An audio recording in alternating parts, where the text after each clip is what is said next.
Alors, dans cette vidéo, nous allons voir la deuxième partie des questions sur l'exercice classique concernant les endomorphismes nilpotents.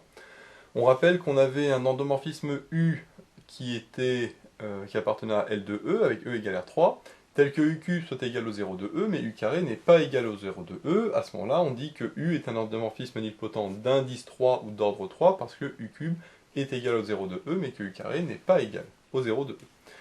Dans la première vidéo, on avait montré que pour tout x n'appartenant pas à carré de u carré, x de x et u carré de x étaient libres.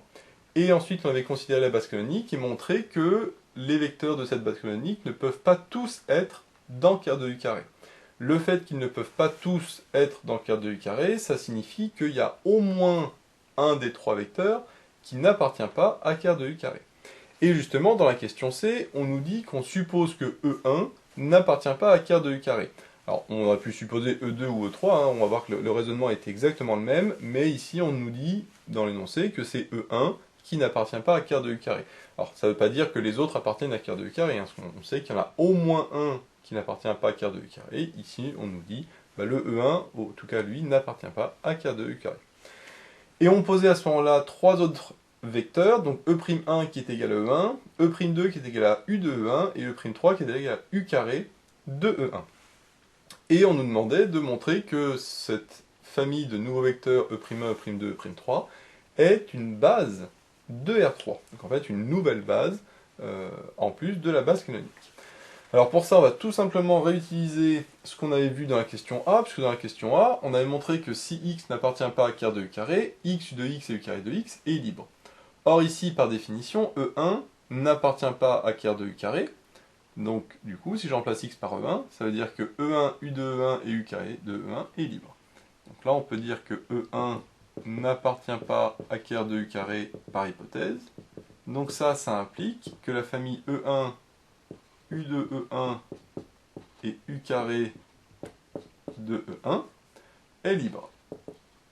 Sauf que E1, U de 1, U carré de E1, on vient de dire que c'était E'1, E'2, E'3.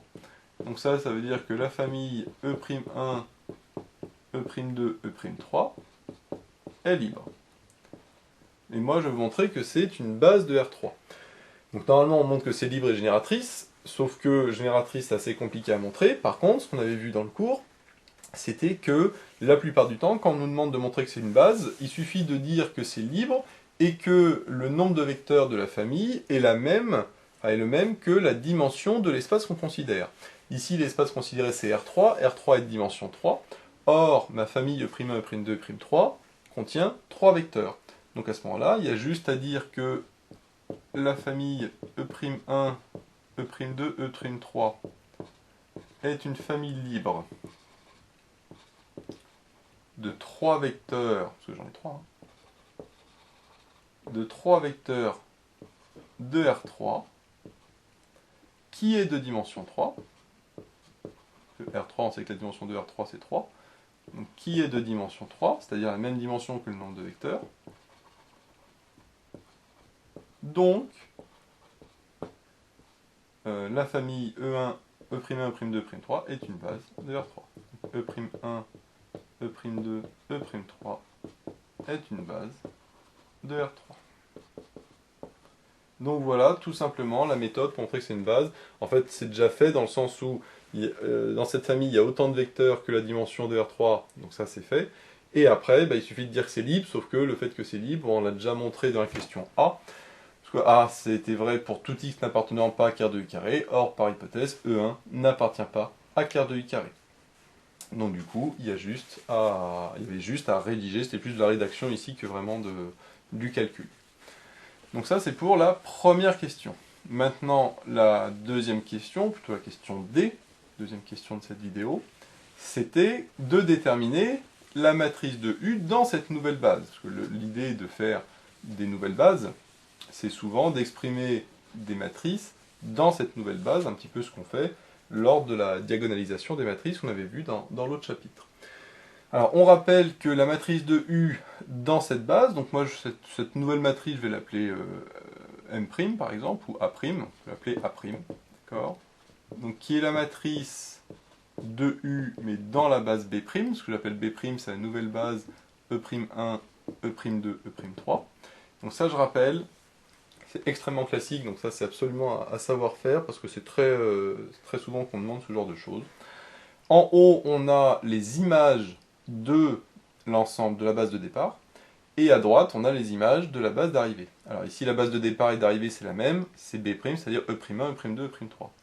C'est-à-dire qu'en haut, j'ai U de E'1, ici, j'ai U de E'2, et ici, j'ai U de E'3.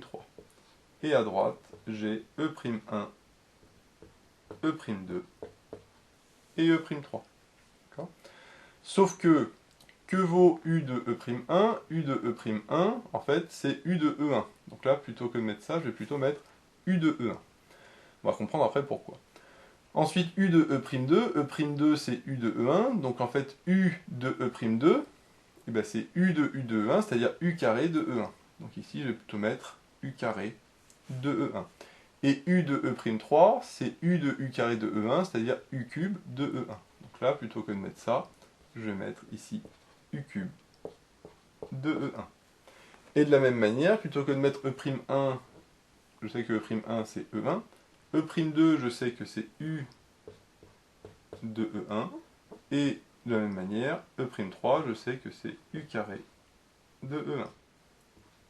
Et là maintenant, on va voir que c'est beaucoup plus simple, puisque je dois exprimer U de E1 en fonction de E1, U de E1 et U carré de E1. Sauf que U de E1, c'est assez simple de voir que c'est une fois U de E1 et 0 fois E1 et 0 fois U carré de E1. De la même manière, U carré de E1, c'est une fois U carré de E1 et 0 fois E1 et U de E1. Et U cube de E1, ça fait 0 puisque U cube est égal au 0 de E. Donc U cube de E1, ça fait 0, 0, 0. Et donc voilà, j'ai exprimé ma nouvelle matrice A' de U, mais dans la base B'. Voilà, tout simplement. L'astuce ici, c'était de remplacer à chaque fois les U de E'1, U de E'2, U de E'3 avec les E1, E2 et E'3.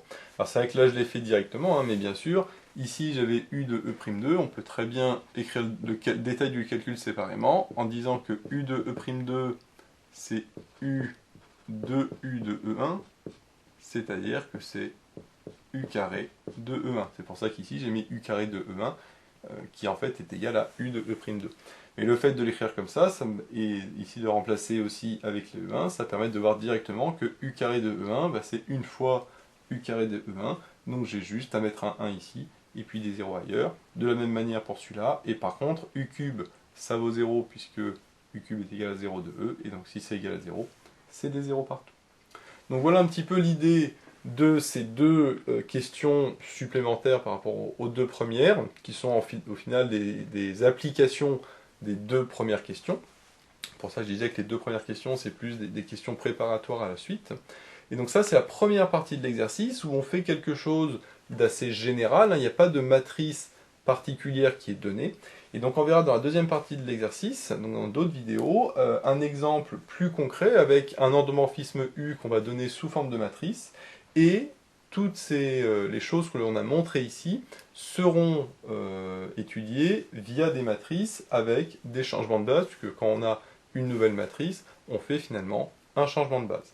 Donc tout ça on le verra dans une deuxième partie de la vidéo, avec en plus des petites subtilités sur l'inverse des matrices, etc., dû au fait que si l'endomorphisme est nilpotent, la matrice est également nilpotente. Donc voilà, j'espère que cette vidéo vous sera utile. N'hésitez pas à vous abonner pour être au courant des nouvelles vidéos qui sortiront. J'ai mis le lien dans la description vers l'énoncé de l'exercice, ainsi que vers d'autres exercices sur les matrices nilpotentes. J'ai également mis le lien vers la page Tipeee où vous pouvez soutenir Méthode Math. Et moi je vous dis à bientôt pour de nouvelles vidéos.